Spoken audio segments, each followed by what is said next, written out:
Today, the vast majority of personal computers are usually sold, at least, with 4 GB of RAM. And, although it is true that this amount of memory is more than enough for the normal use of our equipment, it is also true that the programs that are loaded when the operating system starts, especially if it is Windows, each time consume more RAM. And that, without counting the programs that are installed on the computer, which also tend to occupy a large part of the memory. When you have computers with more than 4 GB of RAM installed, the first thing to keep in mind is to change our operating system for a 64-bit. This is because the 32-bit operating systems are not able to recognize and use beyond 3.5 GB of RAM.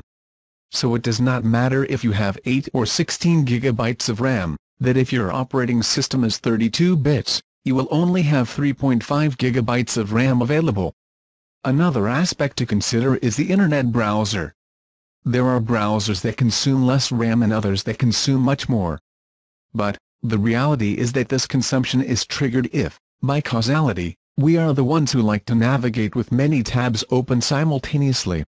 The best way to know if the slowdowns in our computer are caused by RAM is by opening the Task Manager and checking the use of RAM at that moment.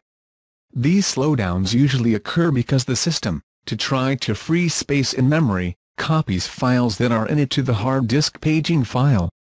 And, even if you have an M2 NVMe SSD as a system disk, it will never be as fast as the RAM itself. Therefore, each time that the files are copied to the hard disk and each time the copied information is recovered and reloaded in the RAM, at that moment there will be a slowdown of the entire system.